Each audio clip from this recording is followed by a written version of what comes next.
Yeah, wonderful. Good evening, ladies and gentlemen. It's time for another live talk. Long time that we had no live talk, but now there is an occasion and we have to talk about the fluoro wax ban. And we couldn't get a better partner than the FIS race director, Michal Lamplot. I'm going to invite him into this live chat right away.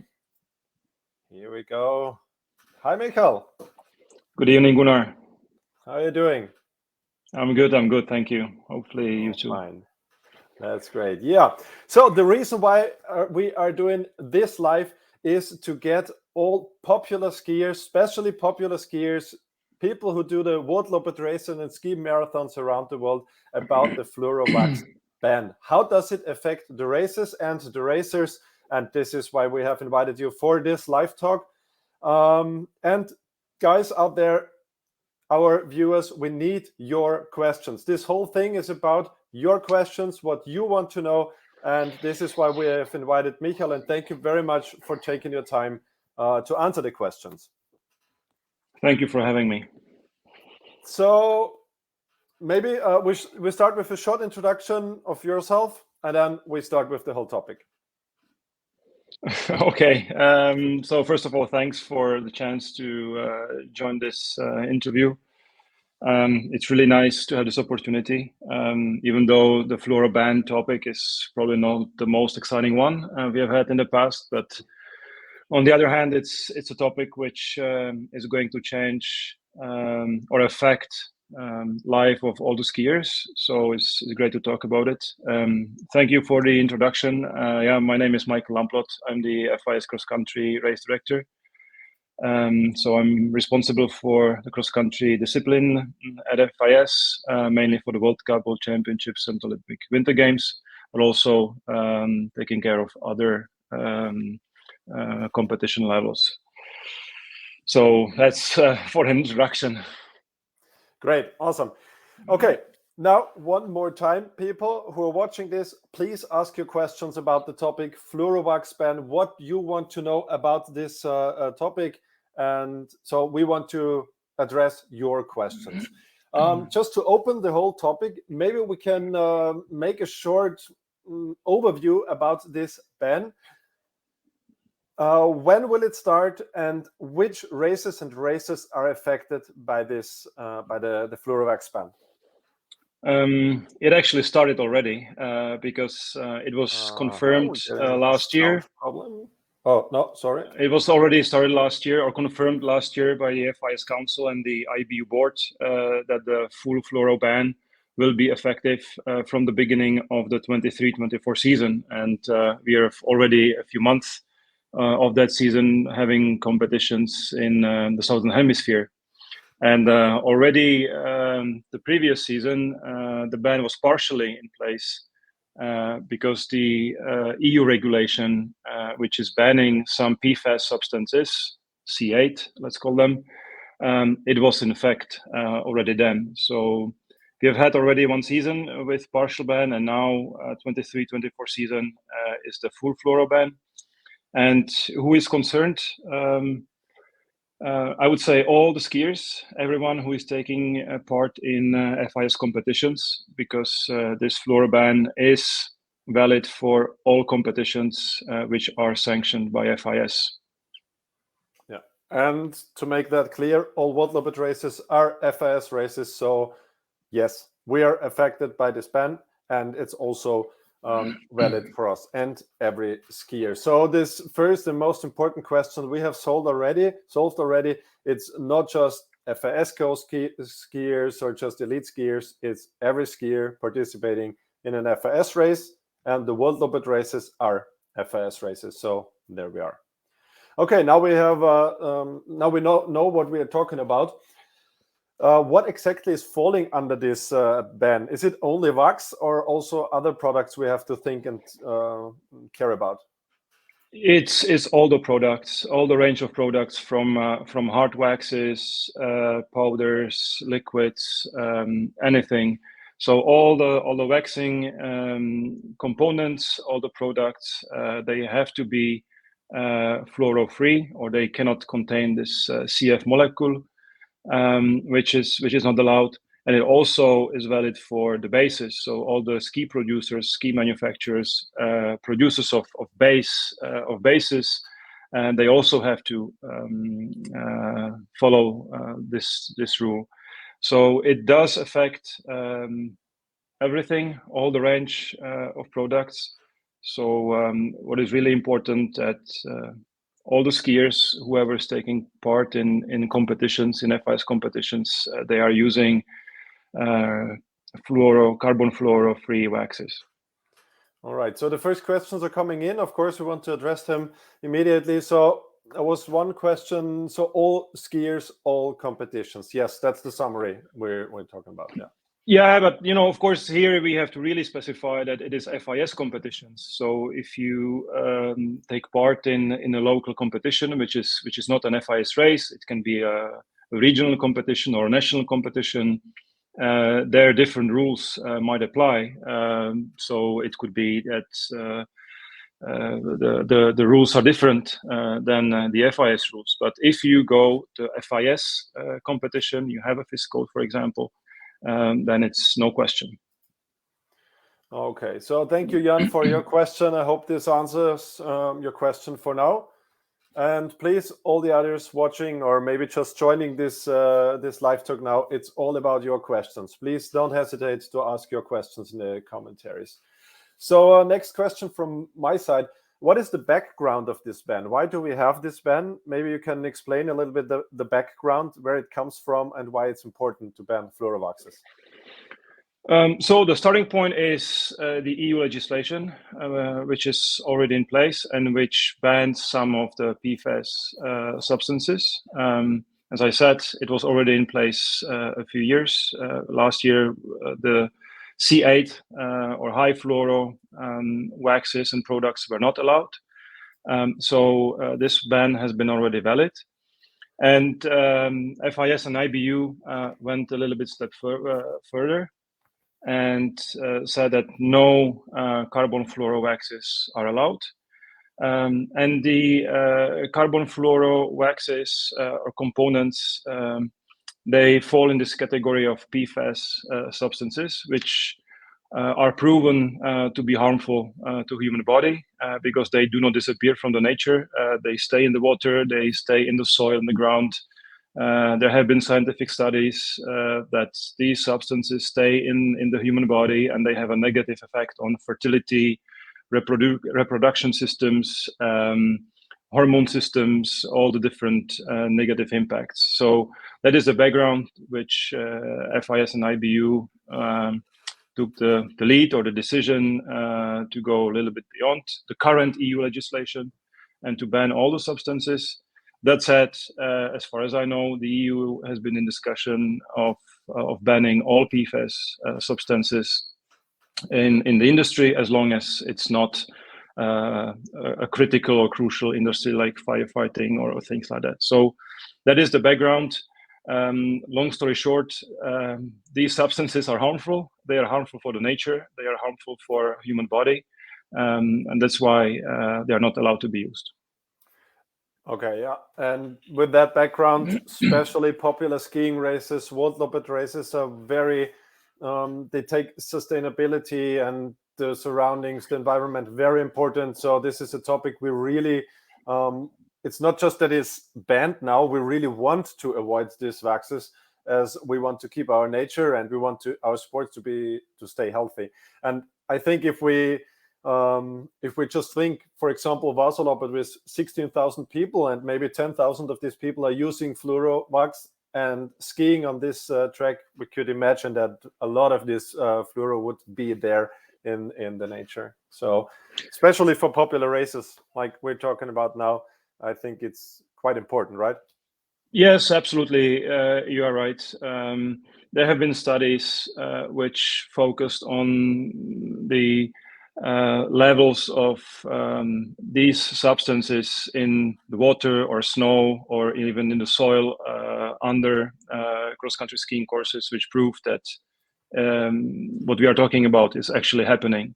And your values, which you mentioned, sustainability and respect to nature, it's core, not only for you in popular skiing, but also in cross-country skiing and in FIS, that we fully are acknowledging and we are aware that looking after nature is one of our key missions, or it's really important to us. So that's another reason why this decision was done.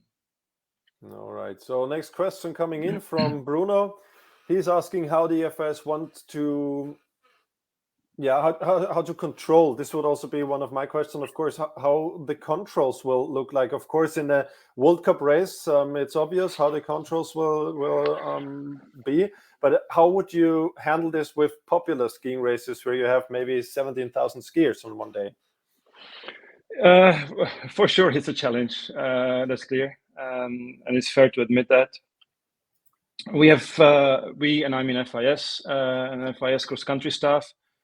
We have been in a very good dialogue with Ski Classics, for example, about how the Fluoro ban implementation will be done in Ski Classics competitions. I believe we are on a good way. I cannot reveal more details, but what I can say, it's for sure obvious that it is not realistic to test 17,000 competitors before or after the competition. But here I would take a similarity or analogy to other banned substances like doping, for example. It is from a principle point of view very similar. Doping is illegal. And that means that it shouldn't be used.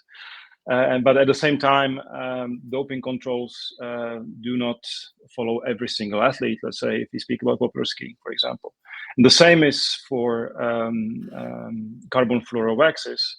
The starting point is that these substances are not allowed to be used. And if they are used, then it's simple as that, and it's cheating. So I believe this is the most important thing everyone should realize.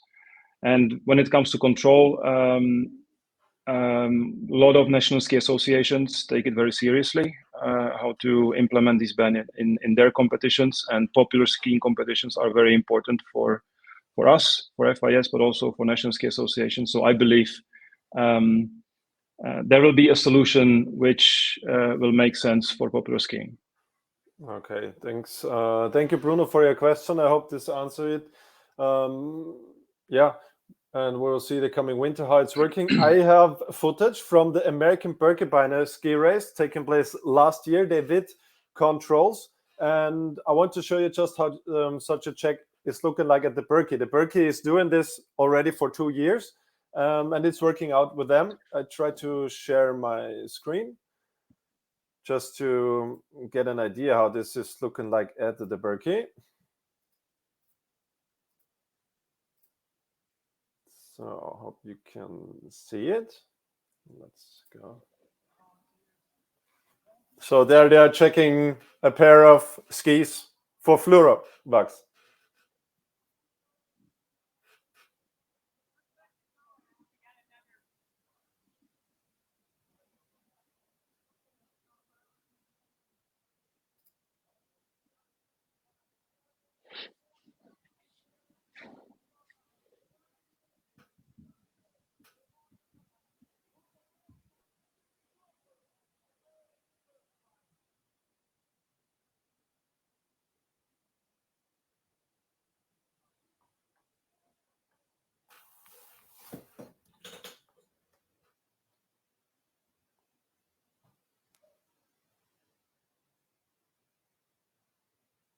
So, and the whole thing is done. So this is how it was looking like at the Birke last year. Oh. So it's quite an easy test actually there, and they have done it. I asked the organizers just one more time that they explain how they did it the last 2 years. It was for the first 200, the elite skiers, or the first 200, the strongest 200 had to left their skis half an hour before the race in a certain area, and randomly they picked some skis to test. This, of course, was just for the fastest skiers. but this is just to give an idea how this test can look like in popular skiing races. The system which you showed, it's a little bit different to what we will be using. We will be using the FTIR spectroscopy. So we will have instrument from Bruker company, which is a producer of testing instruments for different entities, law enforcement, security at the airports, things like that. So we are going to use that, and the spectroscopy basically analyzes the spectrum which receives from the ski, from the base. We do not touch the base. The machine is really close, millimeter close from the ski base, sends a signal, then it receives back, and then an algorithm identifies or processes the result, and depending on the peaks and different spectra, it identifies whether there is a carbon fluoro compound or not. The whole test of one ski takes approximately 2 minutes. Then we have the results instantly. As far as I know, the test done in the US, and I don't know if it was this exactly the same one, but what they do for other competitions in the US, these collected samples had to be sent to a lab to be analyzed, and then they were sent back to the organizers. So there was a little bit more time needed to get the results, which will not be the case for us next winter, where we will receive the results within seconds, basically. Okay, perfect. Thanks for the explanation. That's quite interesting just to know how this whole thing will work. Maybe one more question. I mean, we shouldn't ask it actually because it should be mandatory, but what are the consequences if I get tested and my skis have fluoro on? So I will speak what is in the ICR, so International Competition Rules, and what we are going to do on the World Cup and World Champs, and I should start probably from the procedure point of view, how we are going to test and when. Our goal is to test before and after competition, before to eliminate any potential, let's call them positive skis, or skis containing the banned substances, and thus gaining an advantage. And we will also test after the race, so that we eliminate the possibility of anyone successfully covering any carbon fluoro product. As when you ask about the sanctions, if a ski is tested positive for fluor before the competition, then the athlete will not be allowed to start in the race. If the skis are tested positive after the competition, then the sanction would be disqualification. Okay, sounds reasonable. Yeah. More and more questions are coming in, so I will just go on and show them. One is a tricky thing here from Bruno again. So if I get it correctly, Bruno is fearing that snow gets contaminated by fluoro from another skier, and he skis over it, and then he probably has some fluoro on his skis, even if he didn't know. How is that possible? Is that a threat that could happen, or? It's a very good question. Thank you very much for it. Yes, theoretically it is possible, although we do not have enough evidence or any data which would confirm this conclusion. We did have received some interesting data from teams testing in ski tunnel, for example, where you have old snow which is skied a lot. Everyone is skiing in the same area basically, and there we see if something, then really low contamination, which is not giving any advantage. That's one thing. Second thing is grooming, re-grooming, mixing of the snow during or before, not during, of course, but during the competition week or the days before, also kind of minimizes this risk. Again, what we are planning to do on the World Cup, our testing team will be on site a few days before the event. They will ski on reference skis, which will be new or never saw any Fluor. So we will be able to see over days and skiing the evolution, whether we see or not any possible contamination. In general, in skating, the contamination is less likely, I would say. In classic competitions, in some conditions, the probability could be higher. But yeah, I would.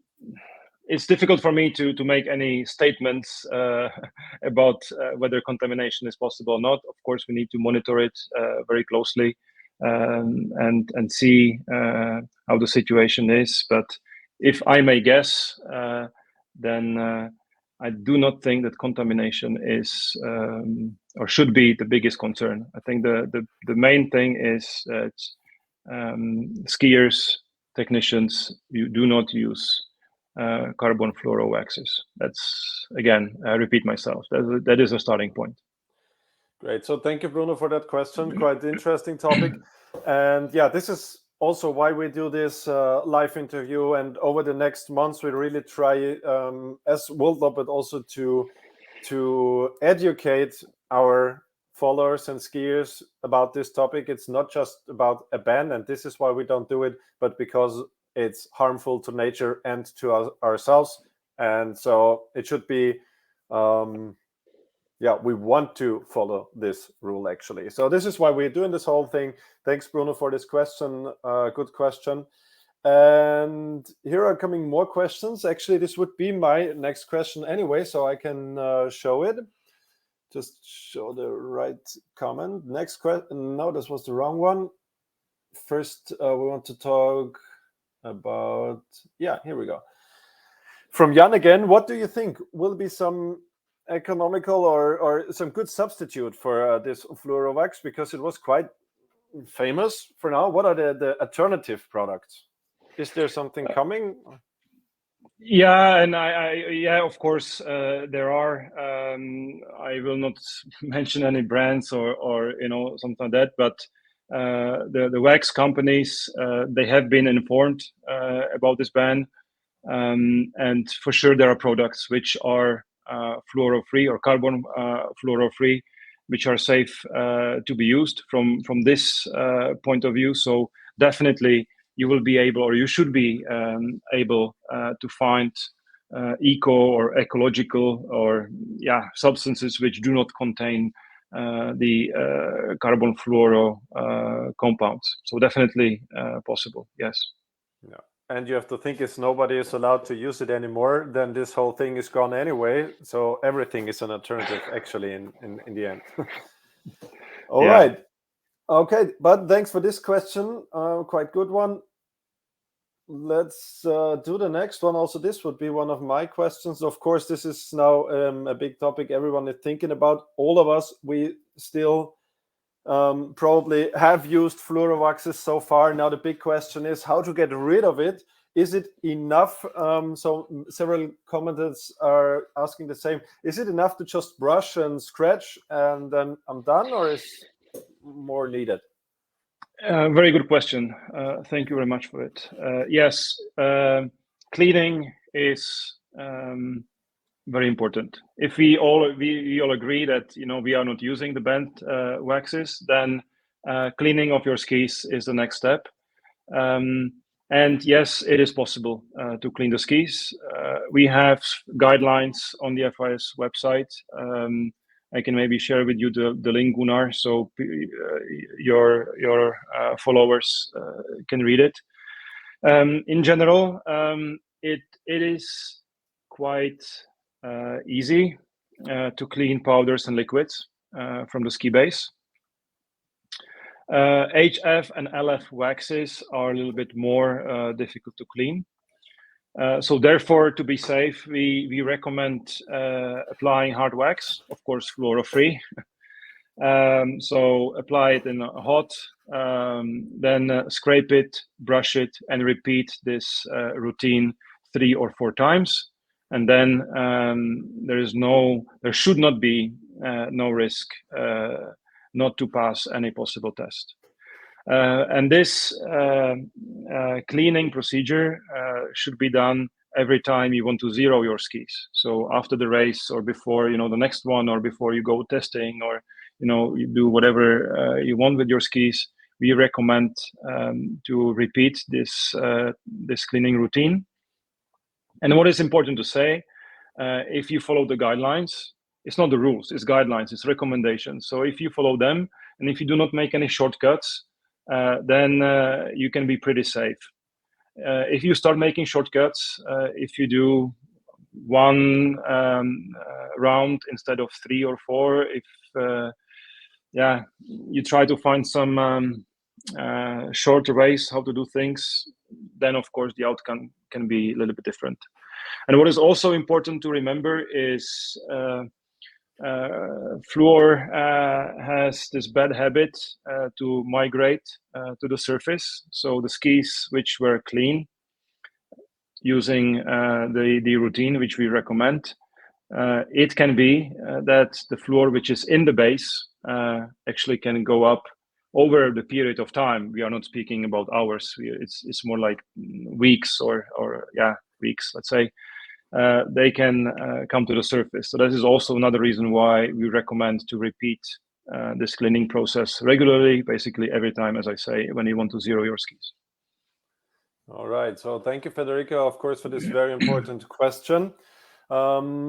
When I was reading these guidelines from the FIS, and we put the link in the commentaries later after this live video, as I got it, the first step actually should be cleaning your old gear, for example, the brushes and so on. Of course, you have this fluoro wax maybe in there, so this should be cleaned also before you start this whole process. Maybe that's an important. Yes, absolutely.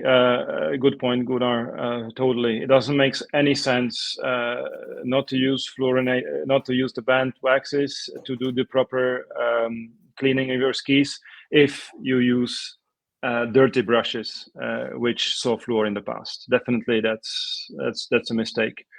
Here, it's for sure not easy to clean everything. It's probably easier to clean brushes, to clean maybe steel brushes where the density of the hair is low, so you can vacuum it or clean it and wash it. If you have horsehair brushes, very thin, with high density, then it's almost impossible to clean them. And unfortunately, I think the safest way is to buy some new stuff. The same maybe for cork and things like that, where the wax just goes in deep of the tool itself. Also, if you, now we are really talking details. If you have old ski bags, it's good to vacuum them, wipe them with fluoro-free cleaners. Pay a little bit attention to your working environment, where you transport your skis, and use clean tools. For sure, at the beginning, it's maybe a little bit of work, but I'm sure it will pay off. Okay, now another interesting question from Didi. There are some studies about the margin of errors in this control device? And also another one is asking quite the same question: if this machine is precise enough, or is there maybe room for mistakes? Absolutely, yes. Definitely, it is precise enough. But there is nothing like 100% precision in the nature. So naturally, there is a certain level of error of the machine, which is incorporated in the model and in the threshold which we are going to apply. And also, in order to kind of mitigate the risk and put it even lower of the error, we are going to repeat the measurements a few times if the ski if the measurement is over the threshold. The machine is very precise. No concerns about that. Okay, so I hope that answers your questions. Thank you very much for that. By the way, questions slowly. I have no questions left. That means that the video will slowly come to an end. Of course, if you have more questions, we will answer them. So now is the final chance to ask your questions regarding the Fluoro wax ban. If you have questions, please feel free to ask. So, but if we sum this whole thing up a little bit, it seems like all is set for elite skiing, of course. Doesn't matter if a World Cup or Worldloppet races or ski classics races. This is quite clear how all we go on. But when it comes to popular skiers, the rule still applies. How this whole control thing and so on will work out, we will see throughout the season, I guess.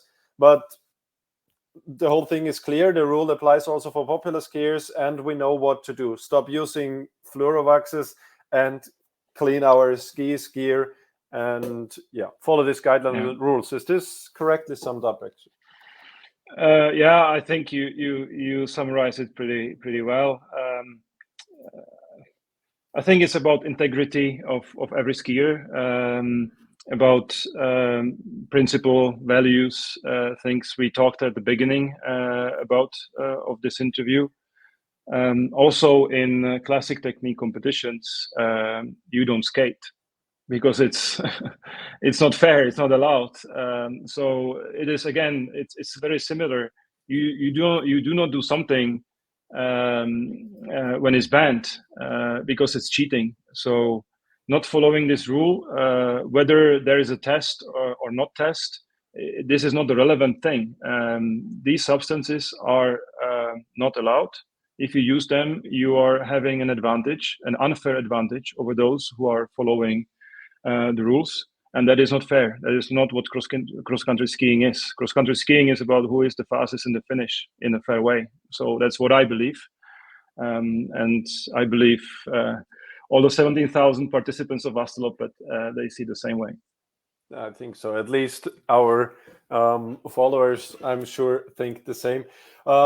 Actually, I forgot about one question when it comes to Fluorovax. I think this could also be quite interesting. What do I do with my stock of Fluorovaxes? How do I have to get rid of it? I'm afraid I will not have the best answer. I think the best is to contact your local authority and they should take care of the handling of the chemical waste, because in this sense it is chemical waste which cannot be used. All right, so chemical waste is maybe a good idea. How to, like in your local area, what to do with chemical waste. That's Fluorovaxes. Handle like this. Okay, maybe one last thing from Frantisek. He is having the thought that this could be quite expensive, this change for amateur skiers. Is it? I mean, I would have to understand a little bit more about the question. If František means that the money which were invested in purchasing the waxes, which cannot be used now, this is for sure a cost, which unfortunately is there. I'm sorry about that. About the prices of the new products, here is probably depending on the company, and I'm not really familiar with the price strategies of different companies. So it could be that the new products are more expensive. I don't know that, but transition is never easy, for sure. I'm sorry if it means that there are some increased costs for skiers, for us, and believe me. If you speak with the technicians from the national teams about this same topic, I think they would agree with you that this transition is for sure costly. But unfortunately, is the price we have to pay for this transition, and I believe a year from now, things should be all okay and all normal, and we are all using only the substances which are allowed. Okay. So thanks for your questions. They're really great. Thank you very, very much. And thank you, Michal, for your time and all the expertise. So we're really looking into exciting new winter. And yeah, my questions are answered. And I hope all your questions too. If somebody is out there still having questions about the whole thing, please use the commentaries here. Then we know what we have to address and what content we have to produce, because we really want to educate and tell to our skiers or the skiers of the Worldloppet races how to go on. So please feel free to ask your questions. We try to answer all of them. And yeah, thank you, Michal, for your time. Great to having you. Thank you very much. And then thank you, Gunnar, and wish you all a wonderful winter with a lot of great competitions. Thank you. Great. Then see you on the slopes. Bye. Have a good evening. Bye-bye. Okay, ladies and gentlemen, this was another live talk, another Nordic talk, this time with FIS official Michal Lamplot, the race director. Great that he had the time to speak to us. I think he was totally the right person for this topic. As we said, we will, this coming winter, we will see how the whole thing is like in practical, how it's working out. Anyhow, I think the big summary is Fluoro is unhealthy for us, for our bodies, but also for our nature. And our whole sport is about these two things, our body and the whole nature. So I think it is our value to follow this rule. And now we got some information how to do so. Thank you, guys. Thank you very, very much for your commentaries. Thanks, Roger, and all the others. Here are some comments coming in. Yeah, that's actually a good idea, Francois, to invite wax companies to talk about the solution for fluoro-free. This is actually an idea we had, and we will definitely do. We're in touch with waxing companies. We want to have an expert telling us what to do correctly with our skis to get them fluoro-wax-free and so on. And of course, then we can talk about alternative boxes. And so this is a great idea. Thank you very much. And we're definitely going to do so. So thanks for that idea. But for now, thank you guys for watching. Please continue using the commentary function here, and we try to answer all your questions or comments, whatever. Thanks for your help. Thanks for being with us. And I hope you enjoyed the Nordic talk with the FIS cross-country race director, Michal Lamplot. Stay tuned and check our channels for the next live sessions. And yeah, stay tuned. See you soon.